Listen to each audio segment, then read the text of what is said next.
Dilma Temer, claro, mas não tivemos um julgamento deste porte com essas características. O primeiro passo é o ministro Benedito Gonçalves apresentar o relatório que contém o resumo da tramitação da ação na corte. É um relatório relativamente longo, ele deve passar o dia de amanhã lendo esse relatório. Em seguida, a sustentação oral pelo PDT, que foi o partido que apresentou a ação. Segue a sustentação oral da defesa de Jair Bolsonaro. Depois, a Procuradoria-Geral Eleitoral apresenta o parecer feito pelo Ministério Público Eleitoral. A partir daí, isso já deve ser na semana que vem, o ministro Benedito Gonçalves, que é o relator, apresenta o seu voto. E aí, o presidente do TSE colhe os votos dos ministros. É neste momento que pode ocorrer um pedido de vistas que postergaria o julgamento por mais ou menos 60 dias. Após o voto do corregedor, Benedito Gonçalves, votam os ministros Raul Araújo, Floriano de Azevedo Marques, André Ramos Tavares, a vice-presidente do TSE, a ministra Carmen Lúcia, o ministro Nunes Marques e, por último, o presidente do tribunal, o ministro Alexandre de Moraes. E agora recebemos no CNN Arena o ex-presidente Jair Bolsonaro. Presidente Jair Bolsonaro, é um prazer receber o senhor aqui no CNN Arena. O senhor me ouve bem? Raquel Landim falando. Raquel, ouço muito bem, obrigado pela oportunidade, espero que venhamos a ter uma excelente entrevista.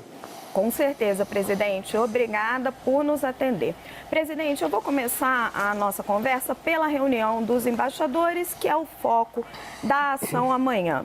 A reunião que aconteceu no dia 18 de julho do ano passado.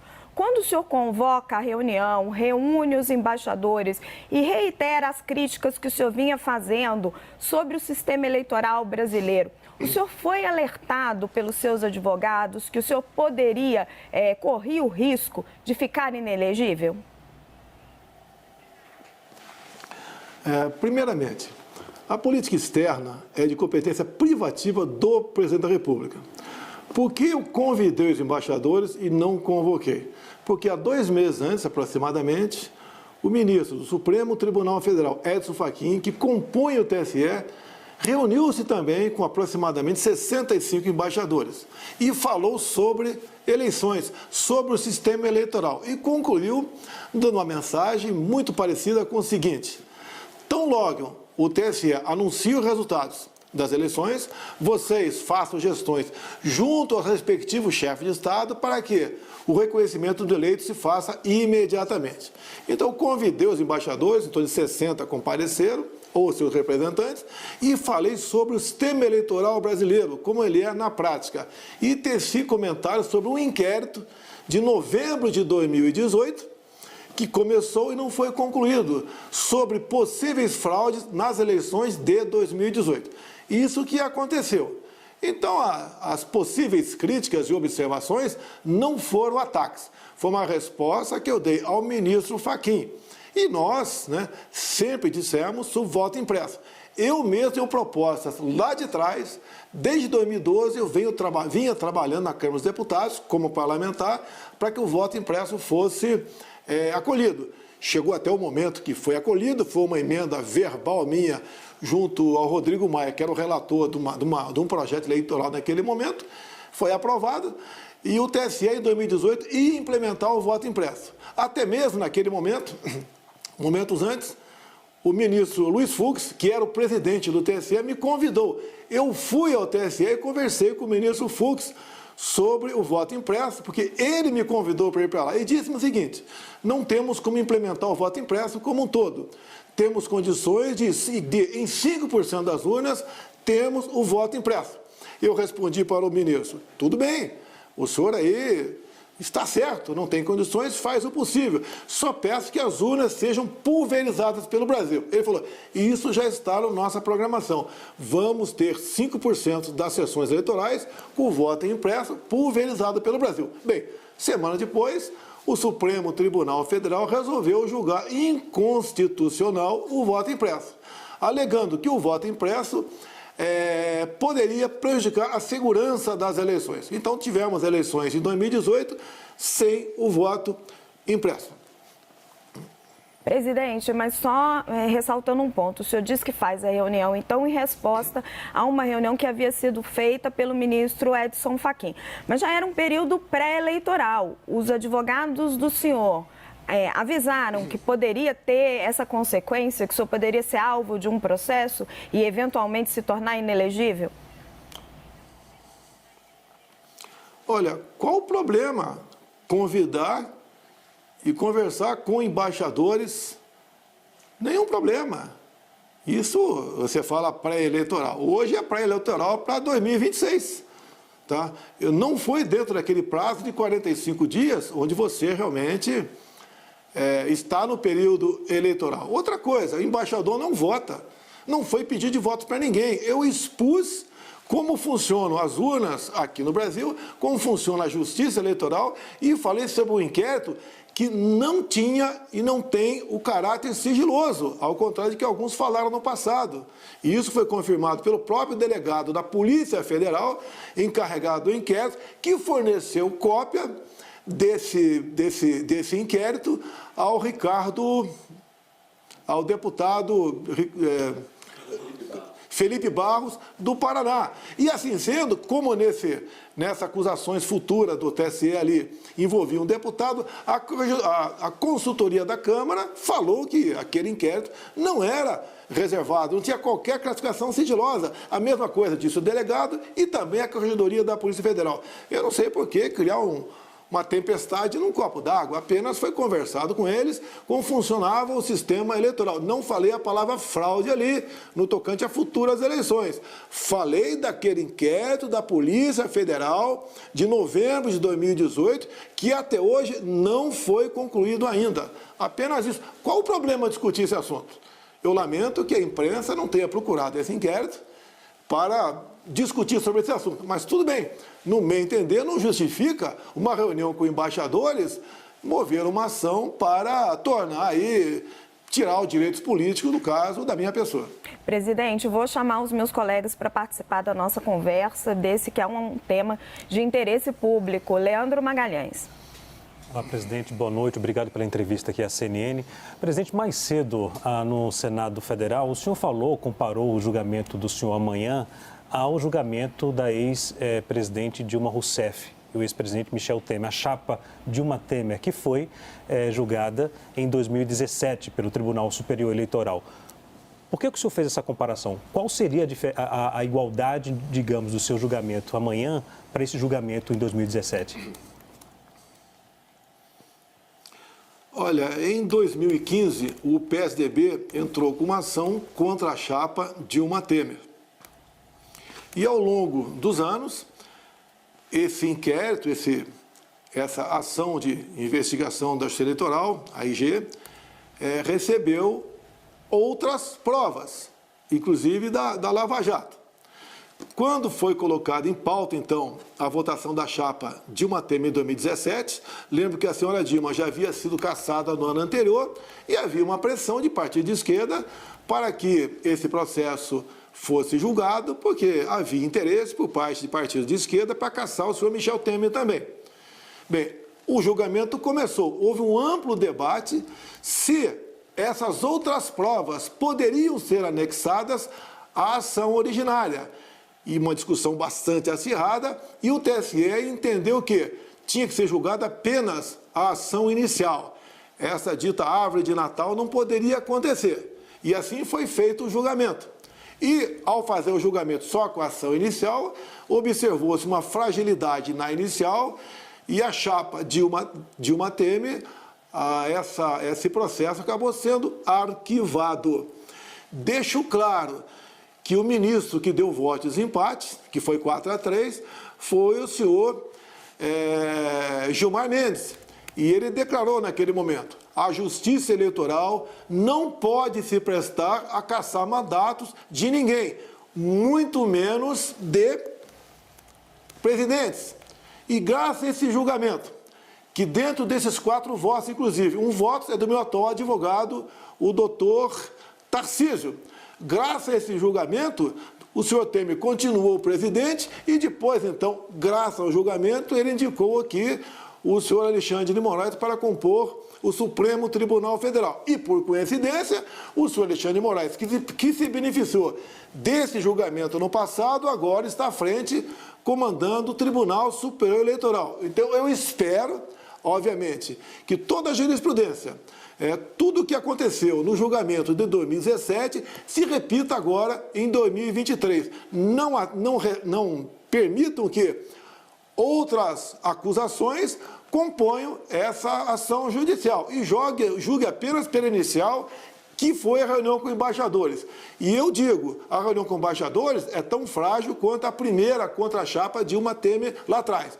Tanto é verdade que lá tentaram enxertar outras acusações, o TSE tirou fora e agora fizeram a mesma coisa comigo. Enxertaram outras acusações até 8 de janeiro para poder dar alguma credibilidade, alguma materialidade a essa ação. Não tem materialidade nenhuma. Então, o que eu espero do Tribunal Superior Eleitoral, por parte dos 7 integrantes, é que me julguem de acordo com o que aconteceu em 2017. E assim sendo, não podemos ter outro resultado a não ser o arquivamento dessa ação. Presidente, o senhor está comparando o seu julgamento com o julgamento da chapa Dilma Temer. Muita gente diz que Dilma Temer acaba sendo absolvida por excesso de provas, porque não são aceitas as provas fornecidas a posteriori. No seu caso, estão sendo aceitas provas como a tal minuta do golpe que encontram na casa de Anderson Torres. Mas apenas se o julgamento se circunscrevesse à reunião dos embaixadores, o senhor acha que ali não teria os aspectos, os condicionantes para abuso de poder político e uso dos meios de comunicação? Olha, a reunião foi na minha casa oficial, a casa que eu moro lá. Lá é tido como uma casa particular minha, como se fosse minha propriedade ou de minha posse, ou de meu alugado por mim. E eu posso me reunir com quem eu quiser da minha casa, né? E, logicamente, não posso reunir com pessoas que tenham certos problemas, que não é o caso. Tá? Então, perde, no meu entender, a materialidade de tudo. Até mesmo as outras acusações eu posso debater aqui, sem problema nenhum. Quando você fala minuta com Anderson Torres, isso não é documento. Outra coisa, eu não tive acesso à minuta, acho que vocês também não tiveram. Como se fala agora, a questão de algo encontrado no telefone do CID, que seria uma GLO, o artigo 142, eu não tive acesso, nem vocês da imprensa tiveram acesso a isso. Isso deveria se tornar público. E as minhas razões de defesa, eu não posso mostrar para vocês, porque o senhor Benedito, que é o corregedor lá do TSE, ele decretou segredo de justiça em grande parte das minhas razões de defesa, porque lá foram incluídos, né, peças dos inquéritos que estão em segredo de justiça lá no Tribunal, lá no Supremo Tribunal Federal. Tainá Falcão. Presidente, tudo bem? Boa noite, obrigada pela entrevista. Eu gostaria, presidente, mais de uma reflexão sua sobre esse assunto, sobre o que está sendo julgado no Tribunal Superior Eleitoral, a partir do que começa a ser visto amanhã. E que, olhando para o resultado, presidente, que pode ser a sua inelegibilidade, que pode lhe tirar da vida política por um longo período de tempo, o senhor, quando olha para trás, para essa reunião, se arrepende? Olha, eu tenho que fazer o que manda a minha consciência. Tá? Eu me reuni com o senhor Putin, presidente da Rússia no passado. O que eu tratei com ele? Tá? Tratei de coisas de interesse do Brasil. O que eu tratei com esses embaixadores? Não pedi voto para ninguém. Eu tratei de uma reunião de 2 meses antes com o senhor Edson Fachin, que não tinha autoridade nem competência para tratar desse assunto. Como disse a você, a nossa Constituição diz que é privativa do Presidente da República o tratamento da política externa do Brasil juntamente com o seu ministro das Relações Interiores. Tem que falar em arrependimento. Quem entrou com ação contra mim, quem foi? Foi o PDT, do senhor Carlos Lupe. O Carlos Lupe, né, ele sempre defendeu o voto impresso. E ele falou, o ano passado, claramente, né, antes disso tudo acontecer, que sem o voto impresso poderíamos ter fraude no Brasil. Quem disse foi ele. E é uma coisa curiosa ele entrar com uma ação contra mim. A questão do PDT é antiga, no caso Proconsult no Rio de Janeiro, do tempo do senhor Leonel de Moura Brizola, que ele desconfiou que algo estava sendo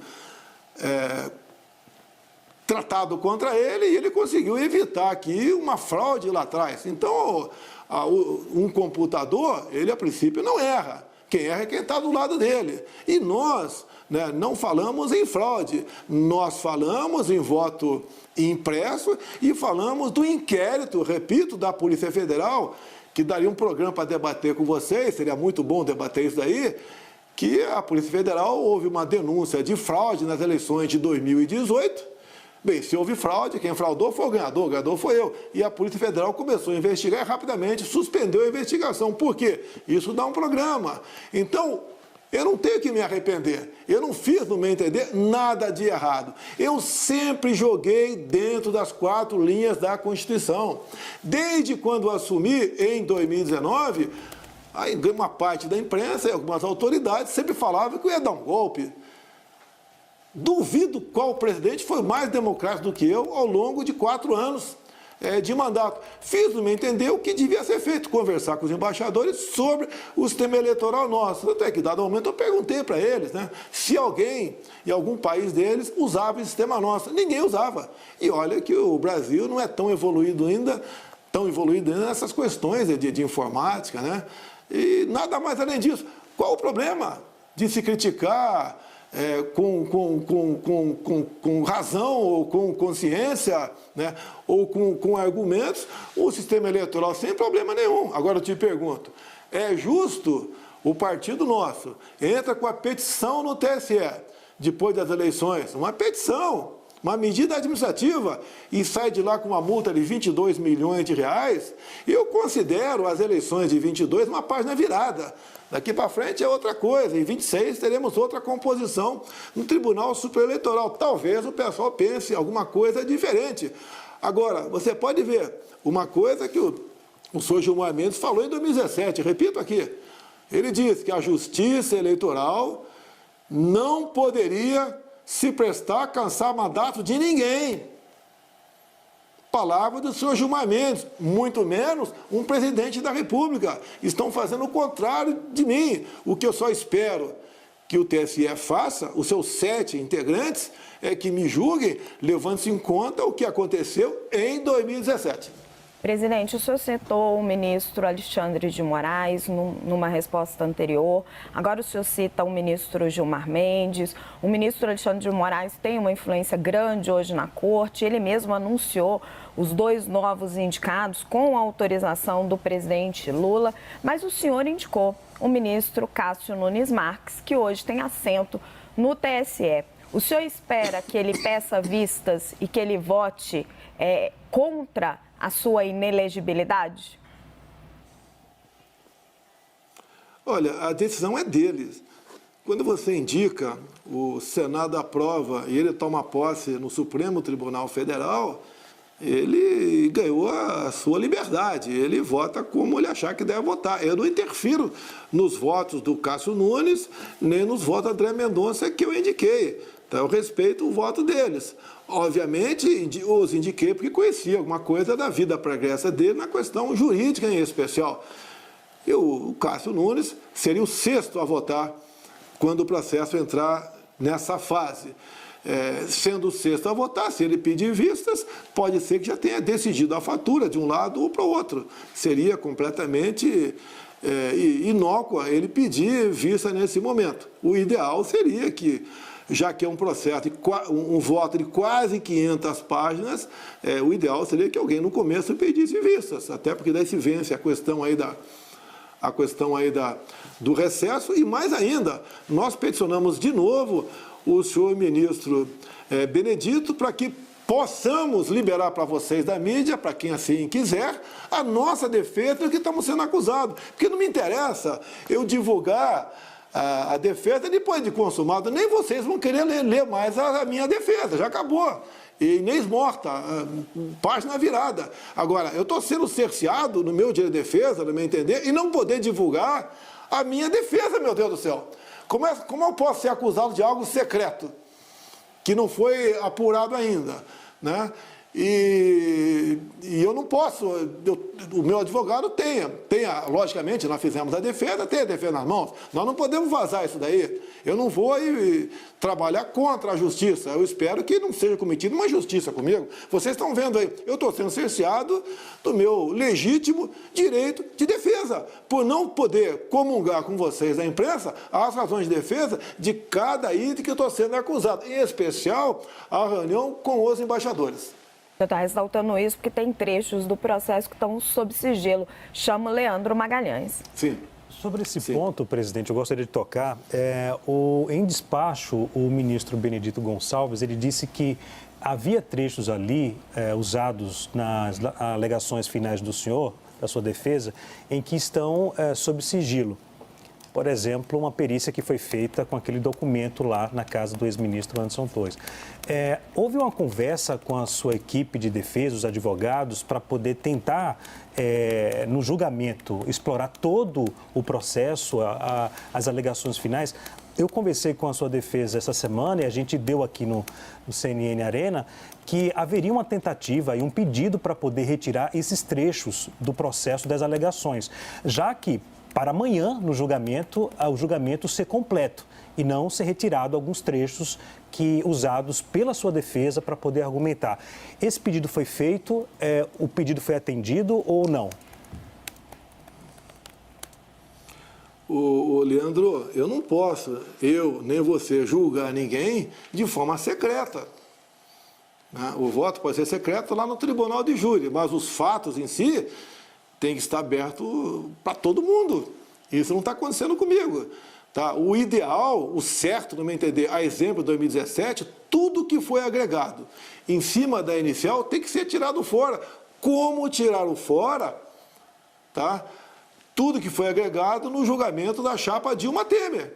Em tirando fora, a ação foi arquivada, o Temer continua presidente e, graças a isso, repito, o senhor Alexandre de Moraes pôde ser indicado para o Supremo Tribunal Federal. Porque se a chapa tivesse sido cassada lá atrás, o Temer não seria presidente, com toda certeza, o senhor Alexandre de Moraes não seria ministro da Suprema Corte. Então, a ironia do destino, eu espero que o senhor Alexandre de Moraes vote comigo. Afinal de contas, o mesmo rito processual que inocentou, que arquivou a chapa Dilma Temer no passado, é exatamente igual ao que eu estou sofrendo agora. O enxerto de outras acusações, e pior ainda, na chapa Dilma Temer, as acusações eram abertas. Se coloca lá a questão da Lava Jato, a questão do Odebrecht, o testemunho de delatores, deixou tudo de lado. O meu caso, no meu entender, não tem nada grave ali. As acusações que me fazem não chegaram ao final da linha. A questão do Anderson Torres, a questão do 8 de janeiro, tudo está sendo conduzido de forma em segredo de justiça. Eu não posso ser julgado por causa disso. E tirar isso fora, eu tiro das razões de defesa e apresento o resto, eu vou ser julgado pelo todo e não pela parte. Aí que está, no meu entender, a injustiça.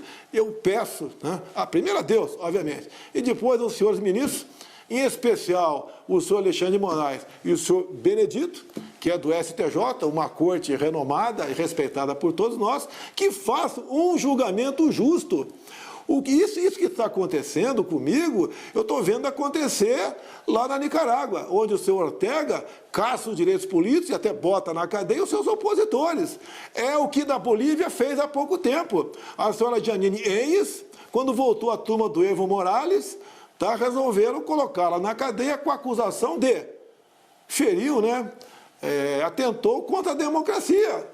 É o que pretende fazer comigo. Qual o próximo passo depois de me tornar inelegível? O embate político tem que ser nas urnas. Como o Gilmar Mendes disse, repito, o senhor Gilmar Mendes mesmo disse que ele tem influência em todo o sistema judiciário aqui, em Brasília, que é uma pessoa bastante conhecida e ativa nessa questão. A justiça eleitoral não pode servir para caçar mandatos de ninguém, muito menos de presidente da República. Estão fazendo um aborto comigo, não estão tirando a minha vida, estão caçando eu no útero. O senhor está fazendo uma acusação grave. O senhor está dizendo que o TSE está se unindo para caçar o mandato do senhor, ao exemplo do que acontece na Nicarágua, do que aconteceu na Bolívia. Não, olha só. Não, olha só. Só para o senhor esclarecer esse ponto. Isso aconteceu lá. Se hoje em dia é quase uma unanimidade que eu vou perder a ação lá. Essa é uma verdade. Vocês mesmos da mídia, eu tenho ouvido falar, é quase uma unanimidade. Tá? Levando-se em conta o que aconteceu até agora. E o que eu espero que o Tribunal Superior Eleitoral haja da mesma forma que agiu em 2017. Agora, dou exemplo para vocês. Na Nicarágua, o senhor Ortega lá caçou os direitos políticos, até prendeu vários opositores. Então, ele não tem oposição lá. Na Bolívia aconteceu a mesma coisa. Na Venezuela nem se fala. Nós não podemos enveredar por aí. E entendo eu que esse julgamento meu é um grande recado que o TSE pode dar, e no meu entender dará, de quão importante é a democracia e de quão importante é a isenção do Tribunal Superior Eleitoral em julgar essas questões. Eu já vou chamar a Tainá Falcão, mas Leandro ficou com uma dúvida. Fiquei com uma dúvida, presidente, em relação à minha pergunta. O senhor fez o pedido, a sua equipe de defesa fez o pedido ou ainda aguarda a resposta do Tribunal Superior Eleitoral? Ou houve uma negativa? Em relação aos trechos sigilosos. Foi para tirar o sigilo de toda a defesa. Eu não posso simplesmente apresentar, por exemplo, 70% da minha defesa para vocês. Se os 30% não fizesse parte do processo em si, tudo bem, mas vai continuar fazendo parte. Aí, no meu entender, não é justiça. E eu repito, eu espero que o Tribunal Superior Eleitoral, em especial nas pessoas do senhor Alexandre de Moraes, dado o ocorrido de 2017, e também do senhor Benedito, integrante de uma corte respeitada que é o STJ, não dê prosseguimento a esse processo. Arquive, mande ao arquivo isso. Não justifica caçar o mandato não, né? Tirar os direitos políticos de alguém, porque lá atrás, fora do período eleitoral, se reuniu com embaixadores. Tainá Falcão. Presidente, também considerando o impacto disso nas próximas eleições presidenciais, na hipótese da inelegibilidade se conformar a partir desse julgamento do TSE, gostaria de saber quem o senhor considera mais preparado para substituí-lo e para ter o seu apoio nas próximas eleições. Eu não considero essa possibilidade, simplesmente isso. Eu não entendo e pode ter certeza. Com todo respeito a vocês, eu acho que vocês, não precisa responder, tá? O entrevistado sou eu, vocês me dão razão nessa questão. Hoje em dia, quem representa o centro-direita no Brasil? Eu. Tem boas lideranças surgindo? Tem, porque eu não tolhi o surgimento de outra liderança. E essas lideranças estarão, no meu entender, maduras daqui a alguns anos. Eu acho que para 26 está um pouco cedo para outras lideranças aparecerem. Agora, repito, não tirem do povo o direito de optar entre a esquerda, a extrema esquerda que está aí, e o centro-direita que sou eu. Presidente, além desse processo que começa a ser julgado amanhã, existem várias outras ações no TSE contra o senhor. Como é que o senhor está se preparando para todas elas? Tudo tem defesa. Agora, a tática da esquerda, que basicamente foi a esquerda que entrou com esse processo todo, é isso. O que você acha de um parlamentar que respondeu 20 processos de cassação em Brasília? O que vocês acham? Esse parlamentar sou eu. Eu respondi uns 20 processos de cassação enquanto deputado, todos ajuizados pelo PT, PCdoB, PSOL, PSB, PDT, por pronunciamento, por questões ocorridas dentro da Câmara, nenhum por corrupção. Olha o meu caso com o presidente da República. Tá? Há 2 semanas, o Tribunal de Contas da União julgou legal, aprovou as minhas contas de 2022. Eu fui um presidente da República que zelou pela coisa pública, trabalhou bastante pelo Brasil. Entreguei o Brasil melhor do que quando eu recebi lá em 2019, apesar de quase 2 anos de pandemia, uma guerra lá fora, uma crise hídrica. Esse foi o nosso governo. Até o próprio Banco Mundial, se eu não me engano, diz que no meu governo, quando nós criamos o auxílio emergencial lá atrás, uma necessidade, depois da política do Fica em Casa, nós diminuímos a pobreza e muito no Brasil. E depois, quando criamos o Auxílio Brasil, que agora foi substituído pelo Bolsa Família, lá atrás nós triplicamos o valor do Bolsa Família com responsabilidade fiscal. Fizemos a nossa parte, se você me permitir, eu falaria alguns minutos que nós fizemos. A questão do PIX, inclusive, quem podia esperar que o PIX aí ajudou em muito a economia. E agora nós vemos aqui que o governo quer taxar o PIX da pessoa jurídica, logo depois veio para a física. Fizemos muita coisa com o Brasil. Todos os meus ministros trabalharam muito bem. O Tarcísio foi um show, tanto é que isso o cacifou para ser governador de São Paulo. A Tereza Cristina, na agricultura, foi excepcional. Tanto é que ela é senadora lá em Mato Grosso do Sul. O Jorge Sey foi muito bem na agricultura, tanto é que é senador lá em Santa Catarina. A Damares, aqui em Brasília, teve o apoio da senhora Michele Bolsonaro, se elegeu senador aqui, derrotando uma candidata aqui que todo mundo dava como certa a eleição dela. Até mesmo Rogério Marinho no Rio Grande do Norte, uma vaga só, a direita entrou lá do Rio Grande do Norte. Deixamos para trás a esquerda. No Amazonas, quase o nosso Coronel Menezes, faltaram poucos votos para ser senador. Lá no estado do Amazonas. A mesma coisa aqui, em Goiás, né? O candidato meu foi vitorioso em cima do candidato do governador do estado. Então, nós fomos vitoriosos em vários locais do Brasil e nós queremos, obviamente, continuar participando, aglutinando cada vez mais pessoas que pensam da maneira diferente na nossa linha. Deus, pátria, família, liberdade. A legítima defesa, a propriedade privada, o respeito à Constituição de 88, o tocante ao marco temporal. É isso que nós queremos e trabalhamos. Insistindo só um pouquinho na pergunta da Tainá, o senhor citou uma série de lideranças que o senhor formou. Se ocorrer, se vier a inelegibilidade, nenhum deles teria condição de ser o candidato da direita? Pode ser até o nome que eu não citei aqui ainda. Eu não vou aqui passar o atestado de derrotado. Eu estou com a minha consciência tranquila e tenho certeza, agradeço a CNN, que com essa entrevista ao vivo comigo, está ajudando a muitas pessoas no Brasil a entender o que está acontecendo aqui dentro do TSE. Nós queremos uma justiça eleitoral forte, atuante e, acima de tudo, justa. Repito, o próprio senhor Gilmar Mendes, a justiça eleitoral não tem que servir para caçar ninguém. Tá? Ela tem que cuidar aqui, zelar da lisura e transparência do aparelho, do sistema eleitoral. O papel do jornalismo é ouvir sempre todos os lados. Presidente Leandro Magalhães. Presidente, o senhor não quis citar nenhum nome agora. Eu vou insistir na pergunta de uma outra forma. A sua defesa falou que o argumento do relator seria um argumento frágil para tentar torná-lo inelegível. O senhor acredita que, em função disso, pode haver brecha para questionar no futuro a decisão do TSE? E o senhor tem alguma esperança em relação a isso? Não há dúvida, né, que a gente vai até a última instância. Tá certo? É a regra do jogo no momento. Não vamos fugir disso. Agora, eu peço a Deus e aos senhores 7 integrantes do TSE que levem realmente em conta, tá, e julgue de acordo com os precedentes de 2017. É disso que nós precisamos para continuar a fazer justiça.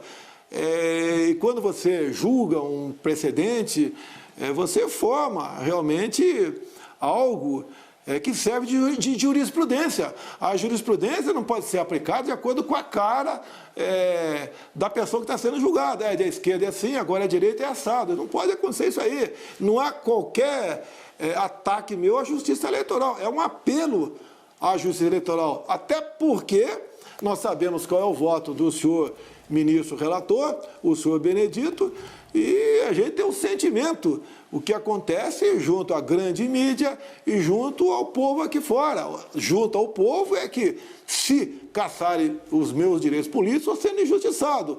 Perante vocês, com todo respeito à imprensa, você não tem que responder pergunta minha, mas dado o que eu falei aqui, vocês têm na cabeça o voto de vocês, caso passasse pelas mãos de vocês a minha possível inelegibilidade. A imprensa não vota, presidente. Agora, o senhor se refere ao ministro Benedito, ele ainda não divulgou o seu voto, ele divulgou o seu relatório. Eu estou entendendo que o senhor, pelo relatório dele, entende que ele deve votar a favor da sua inelegibilidade. Chamo agora a Tainá Falcão.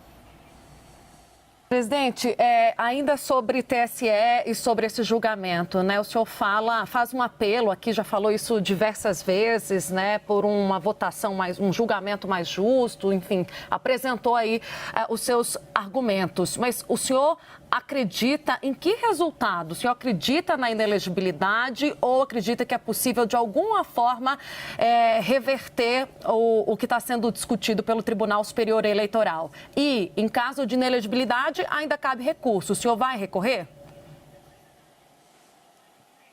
Olha, eu acredito que o Tribunal Superior Eleitoral faça um julgamento justo.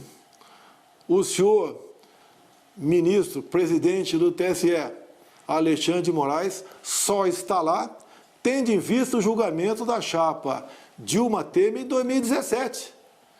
Se o julgamento da chapa Dilma Temer fosse agregado todas as outras acusações, desde 2015 até 2017, com toda certeza, o senhor Temer seria cassado. E o senhor Alexandre de Moraes não seria ministro supremo, e muito menos, e seria presidente hoje do Tribunal Superior Eleitoral. Ou seja, o meu caso é exatamente igual ao do senhor Michel Temer, lá em 2017.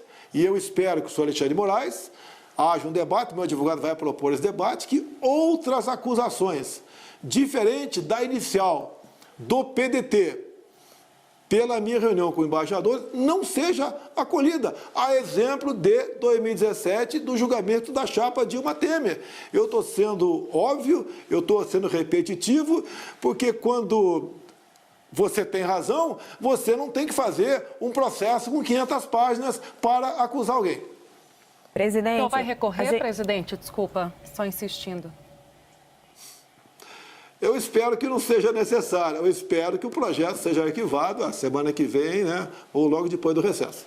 Presidente, estamos caminhando para o fim da nossa entrevista. Eu sei que o senhor já disse que não quer passar um recibo de derrotado, mas caso o pior, da sua perspectiva, aconteça, o senhor vai permanecer na atividade política? O senhor pretende liderar a oposição? Olha, eu tenho 68 anos de idade. Tenho uma aposentadoria do Exército de 15 anos de serviço e tenho uma de 30 anos da Câmara. Eu posso ir para uma cidade pequena do interior e cuidar da minha vida. Tenho uma filha de 12 anos de idade. Tá? Agora, a minha filha tem uma atividade em Brasília, a minha enteada também.